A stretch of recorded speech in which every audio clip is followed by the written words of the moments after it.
అందరికీ నమస్తే, welcome to big TV. Kannappa cinema మీద ఎంతో మంది అభిమానులు ఆశలు పెంచుకున్నారనే చెప్పొచ్చు. కానీ ఒక్కసారిగా అది రిలీజ్ అయిన తర్వాత అభిమానులు చాలా మంది నిరాశపడ్డారని చెప్పొచ్చు. మరి దానికి గల కారణం ఏంటి? కన్నప్ప సినిమాలో ఏమైనా లోపాలు ఉన్నాయా అనే దాని గురించి ఇప్పుడు మనతో పాటు మాట్లాడడానికి ఆధ్యాత్మిక గురువులు, జ్యోతిష పండితులు మురళీకృష్ణ శర్మ గురుగారు మనతో పాటు ఉన్నారు. వారితో మాట్లాడదాం. నమస్కారం గురుగారు. నమస్కారం గురుగారు, కన్నప్ప సినిమా అంటే అదొక భక్తి సినిమా అని చెప్పొచ్చు. అలాంటిది చాలా మంది భక్తులు దాని మీద ఎన్నో ఆశలు పెంచుకున్నారు. కానీ ఒక్కసారిగా కొంతవరకు నిరాశపడ్డారు అనే చెప్పొచ్చు. దాంట్లో ఏమైనా లోపాలు ఉన్నాయంటారా? జై గురుభ్యో నమః. కన్నప్ప సినిమా అసలు వాస్తవానికి అదొక భక్తి సినిమా. చాలామంది కూడా ఒక అన్నమయ్యలాగా, ఒక భక్త రామదాస్ లాగా ఉంటుందేమో అని అనుకున్నారు. ఎందుకంటే ఇంతకు పూర్వము ప్రభాస్ గారి ప్రధానమైనటువంటి కృష్ణరాజు గారు చాలా అద్భుతంగా నటించారు. ఆ స్థాయిలో ఉంటుందేమో అని అనుకున్నారు. కానీ ఈ సినిమా కనుక చూసినట్లయితే అది భక్తి రస చిత్రం అని అనటం కంటే కూడా మంచి రసపట్టు ఉన్నటువంటి సినిమా అనేటువంటి విధంగా కూడా ఉంది. పూర్తి కమర్షియల్ సినిమా అది. మొదటి నుంచి కూడా ఇక పూర్తిగా కూడా హీరోయిన్ ఎక్స్పోజింగ్ చేయటం, ఈ కమర్షియల్ వాల్యూస్ ఎక్కువ చేయాలి. మోహన్ బాబు గారి పాత సినిమా అసెంబ్లీ రౌడీ వంటి సినిమాలు కూడా ఇది గుర్తు తీసుకొచ్చింది ఇది. ఎందుకంటే వారి సినిమాలన్నింటిలో కూడా హీరోయిన్ ఎక్స్పోజింగ్ చేయటం, హీరోయిన్కి కేవలం ఒక టవల్ మాత్రమే కడతారు. అంటే వాళ్ళు చెప్తున్న దాని ప్రకారం మంచు మోహన్ బాబు గారు కావచ్చు, మంచు విష్ణు గారు కావచ్చు, చెప్పడానికి వాళ్ళు చెప్తున్నది ఏంటంటే గతంలో అంటే మన ఏదైతే ఆ సెంచరీ ఉందో ఆ సెంచరీలో ఇలాంటి దుస్తులు వేసుకునే వాళ్ళు అంటూ కూడా వాళ్ళు చెప్తున్న పరిస్థితి అని చెప్పొచ్చు. అలా లేదండి. ఆ రోజుల్లో కూడా ఈ యొక్క స్త్రీ వస్త్రధారణ అనేటువంటిది చాలా దారుణంగా చూపించారు హీరోయిన్కి. ఆమె శరీరం అంతా కూడా కనపడేటువంటి విధంగా, ఈ యొక్క ఆమె అందచందాలు ప్రదర్శించాలి అనేటువంటి విధంగా కూడా చూపించడం జరిగింది. సినిమా మటుకు ఏం ఆలోచించకుండా మామూలుగా ఒక బాహుబలి సినిమా చూసినట్టుగా వెళ్ళి చూస్తే ఆ స్థాయిలో కూడా ఉంది సినిమా. ఆ స్థాయిలో మ్యూజిక్ కానీ అన్నీ చేశారు. కేవలం ఒక గ్రౌండ్ తీసుకొని, గ్రౌండ్ చుట్టూరా చెట్లు, ఒక నాటకం స్క్రీన్ ఉంటుంది, స్టేజ్ షో చేసినట్టుగా ఇది కూడా అదే విధంగా చేశారు. ఒక్కొక్క పాత్రధారులు వస్తుంటారు, డైలాగులు చెప్తారు, వెళ్ళిపోతారు. ఇంకో పాత్ర వస్తారు, డైలాగ్ చెప్తారు, వెళ్ళిపోతారు. ఆ చుట్టుపక్కల ఉన్నటువంటి చెట్లలోనే తీశారు. మరి వాటికి అన్ని కోట్ల రూపాయలు ఖర్చు అవ్వటం అనేటువంటిది మరి ఎందుకైందో తెలీదు. మరి సరే, అవి ఏ విధంగా కూడా అనుకున్నా కానీ అంటే స్టోరీ విషయానికి వస్తే ఎందుకని భక్త కన్నప్ప మూవీ లాగా అనిపించలేదు? అసలు లోపాలు ఏమున్నాయంటే మీరేం చెప్తారు? లోపాలు ఉన్నాయండి. ఇప్పుడు పాత సినిమాకి ఇక్కడ సినిమాకి చాలా డిఫరెన్స్ ఉంది. వీళ్ళు చూపించిన దాంట్లో అమ్మవారికి బలి ఇవ్వటం అనేటువంటి చూపిస్తారు. వీళ్ళు కొంత సొంతగా క్రియేటివిటీ వీళ్ళ దగ్గర ఉంది. చాలా తప్పులు కూడా చేశారు. అందులో ప్రధానమైనటువంటి తప్పు ఏంటంటే పరమేశ్వరుడికి జంజం ఉండదు ఈ సినిమాలో.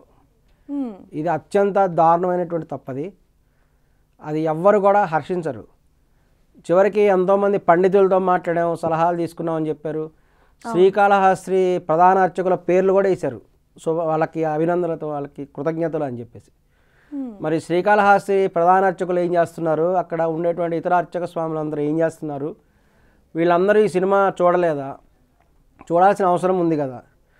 ఇంకా ఏంటంటే సెన్సార్ బోర్డు వాళ్ళు ఈ విషయాలన్నీ గమనించలేదా అని తీవ్రమైన బాధగా ఉంది. ఎందుకంటే పరమేశ్వరునికి వాళ్ళు త్రిమూర్తులు, హిందూ మతానికి అన్నిటికంటే ముఖ్య త్రిమూర్తులు బ్రహ్మ విష్ణు మహేశ్వరులు. పరమేశ్వరునికి అసలు జంజం లేకుండా అతని యొక్క చూపించడం కూడా చాలా అసభ్యంగా అనిపించింది. ఎందుకంటే మీరు పాత సినిమాలు ఏమన్నా తీసుకోండి, ఈవెన్ ఎన్టీ రామారావు గారు నటించిన సినిమాల్లో కూడా, భూకైలాస్ సినిమాలో కూడా పరమేశ్వరుడికి జంజం ఉంటుంది. పరమేశ్వరుడికి జంజం ఉండకుండా అలా బోసిగా తీయటం, అంతేకాకుండా హీరోయిన్గా ఆమె హీరోయిన్ కాజల్ గారు ఇందులో పార్వతిగా నటించారు. చివరికి కాజల్ గారు అందచందాలు కూడా చూపించడం జరిగింది. ఆ కెమెరా షాట్లో మొదటి ఇంట్రడక్షన్ సీన్లోనే ఉంటుంది. పార్వతి గారిగా చూపిస్తున్నప్పుడు ఆమె ఒక పార్వతీదేవి ఉన్నటువంటి స్థాయిలో ఒక కిరీటం కానీ అటువంటి కూడా ఏమి లేవు. కేవలము మెడలో ఒక హారం మాటకి వేశారు. చివరికి కాజల్ అనే ఒక అందమైన అమ్మాయిని చూపించాలనే తాపత్రయం అందులో కనపడింది. ఆమె పెదాలు చూపిస్తారు. పార్వతీదేవి పెదాలు ఎవడని చూపిస్తారా షూటింగ్ తీసినప్పుడు? ఆ షాట్ ఎందుకు పెట్టారు సినిమాలో? ఇలా డౌన్ నుంచి తీసుకొచ్చేసి ఆమె పెదాలు ప్రత్యేకంగా ఒక 5 సెకండ్లు కాన్సన్ట్రేట్ చేసి మరలా మిగతా శరీరం అంతా చూపించే అందచందాలు చూపించే ప్రయత్నం చేశారు.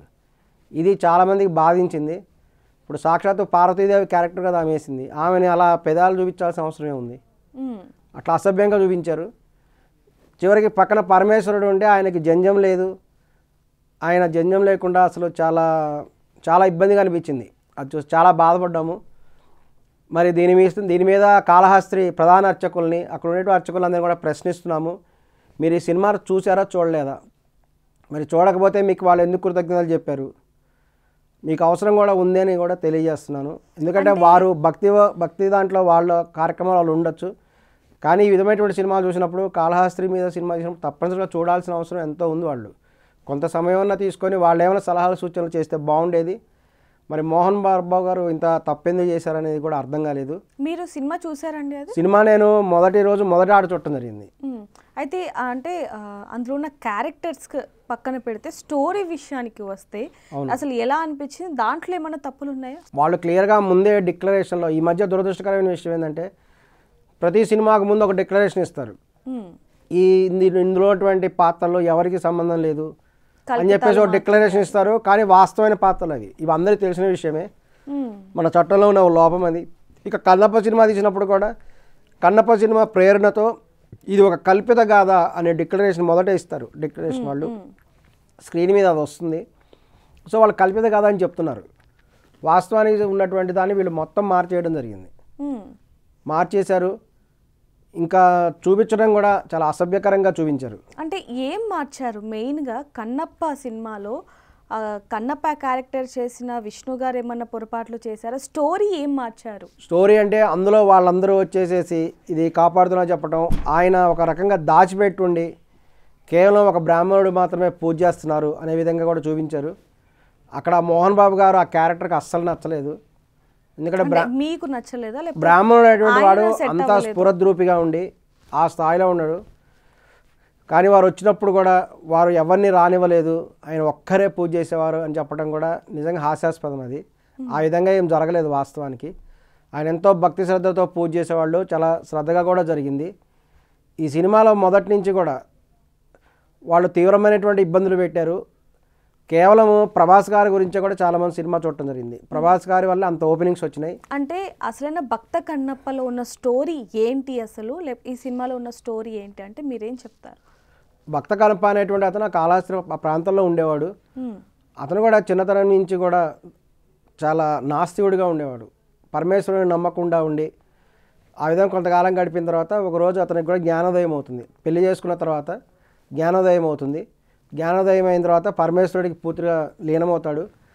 ఆయన అమల్లో ఉన్నటువంటి 9 రకాల భక్తి మార్గాలు ఉన్నాయి. ఆ విధంగా అతను ఒక ఆటవికుడు అవటం వల్ల తన విధానంలో పూజ చేస్తాడు. అప్పుడు వాళ్ళ మధ్య ఏర్పడే ఒక సంఘర్షణ ఏర్పడుతుంది. తర్వాత అతను తన కన్నులను తీసేసి స్వామివారికి సమర్పించాడు అనేటువంటి విధానం ప్రచారంలో ఉంది. అందువల్ల ఆయన కన్నప్పని అన్నారు అనేటువంటి విధంగా ఉంటుంది ఇది. కానీ వీళ్ళు ఏంటంటే ఇది సినిమా పరంగా అని చెప్పేసి అంతా కూడా అసభ్యకరంగా కూడా చూపించడం జరిగింది. హీరోయిన్ మటుకు హీరోయిన్ అందచందాలు, ఆమె స్నానం చేస్తూ ఉండటము, అక్కడి నుంచి ఇక తీసుకొచ్చేసి పరమేశ్వరుడికి అదే డ్రెస్తో ఇలా వాటర్ అభిషేకం చేస్తుంది. ఇట్లా చేయటం కూడా అందరికి ఇబ్బందికరంగా అనిపించింది. అంతేకాకుండా స్వామివారికి ఇచ్చినటువంటి ప్రసాదాలు ఇతను తీసుకెళ్ళిపోయి తినటము, ఇటువంటివి కూడా చాలా ఇబ్బందికరంగా కూడా అనిపించింది. అంటే స్వామివారికి పెట్టిన ప్రసాదం అనేది ఇందులో ఈ సినిమాలో చూసుకుంటే మంచు విష్ణు గారు తినడం జరిగింది. మంచు విష్ణు దొంగతనంగా తీసుకుపోయి తింటాడు. ఇది అంటే కన్నప్ప అసలు స్టోరీలో ఎక్కడా లేదు. అసలు అది అట్లా ఎక్కడా లేదు. ఆమె పూజ చేస్తున్నప్పుడు అతను రహస్యంగా వెళ్ళిపోయి దొంగతనంగా పక్కకు తీసుకెళ్ళి తింటాడు. ఇదేంటంటే వాళ్ళు చేయడం జరిగింది. ఇంకా చాలా ఎగతాళి సన్నివేశాలు, బ్రాహ్మణుల మీద అసభ్యంగా కొన్ని సన్నివేశాలు కూడా పెట్టారు. పిలక గిలక అనే క్యారెక్టర్లు పెట్టడం జరిగింది. కానీ వాటిని ఒక బ్రాహ్మణ చైతన్య వేదిక అధ్యక్షుడైన దాని మీద కేసు పెట్టడం జరిగింది. సో అది వాటిని తీసేశారు. ఆ సినిమాలు అవి లేవు. అంతేకాకుండా ఈ యొక్క సినిమాలో కూడా గమనించినట్లయితే కేవలం వాళ్ళు డబ్బు సంపాదన అనే దృష్టితోటే ఈ సినిమా తీశారు. నిజంగా భక్త కన్నప్ప అనేటువంటి ద్వారా తీయలేదు. కానీ మంచు విష్ణు గారు అద్భుతంగా నటించారు. ఆయనకు ఆస్కార్ అవార్డు కూడా ఇవ్వచ్చు ఈ సినిమాలో, అంత బాగా నటించాడు. మంచు విష్ణు గారికి మార్కులు. కానీ కన్నప్ప సినిమాలో మాత్రం కన్నప్పకి సంబంధించిన స్టోరీ అనేది సరిగ్గా లేదు. మొత్తం మార్చడం జరిగింది. కేవలము సినిమా కోసమే, సినిమా ఒక డబ్బు కోసమే సినిమా తీశారు. డబ్బు కోసమే సినిమా తీశారు. పరమేశ్వరుని సరిగా ప్రజెంటేషన్ చేయలేదు. చివరిలో కూడా చాలా వరకు కూడా వాళ్ళ ఇష్టానుసారంగా కథను మార్చేసుకున్నారు.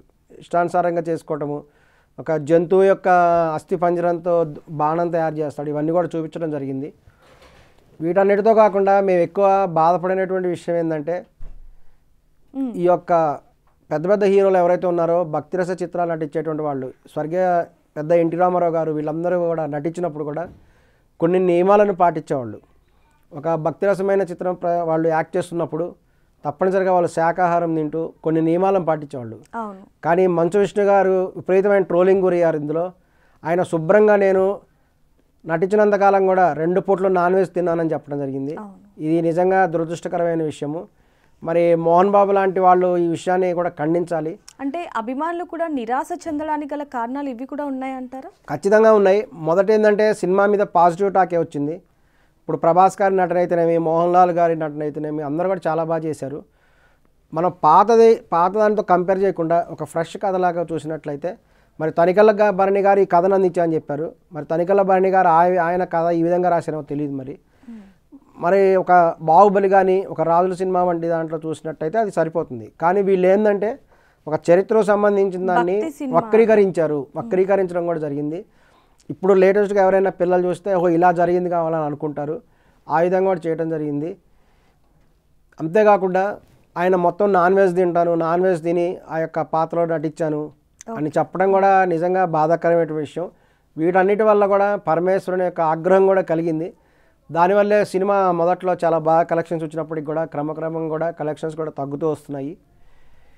ఈ విషయంలో కూడా వెంటనే పరమేశ్వరుడికి జన్యధారణ చేయించడము, ఈ విధమైన కొన్ని కార్యక్రమాలు, కొన్ని రకమైనటువంటి మోడిఫికేషన్ కూడా చేస్తే ఇంకా బాగుంటుందని కూడా విజ్ఞప్తి చేస్తున్నాం. సో చూడొచ్చు, గురుగారికి ఏవైతే అనిపించాయో అవి మనతో పంచుకోవడం జరిగింది. అయితే సినిమాకి సంబంధించి చూసుకుంటే కన్నప్ప సినిమాలో ఏవైతే లోపాలు ఉన్నాయని చెప్పారో, అలాగే పూర్వంలో అంటే చరిత్రలో ఏదైతే భక్త కన్నప్ప సినిమాలో ఏవైతే ఉన్నాయో సన్నివేశాలు కావచ్చు, లేకపోతే స్టోరీ కావచ్చు, అది మాత్రం కన్నప్ప సినిమాలో లేవు అంటూ కూడా ఆయన చెప్పడం జరుగుతుంది. మరి మీకేమనిపిస్తుంది అనేది కింద కామెంట్ బాక్స్లో రాయండి. మరిన్ని వార్తల కోసం చూస్తూనే ఉండండి big TV. For more videos like this, subscribe Big TV channel.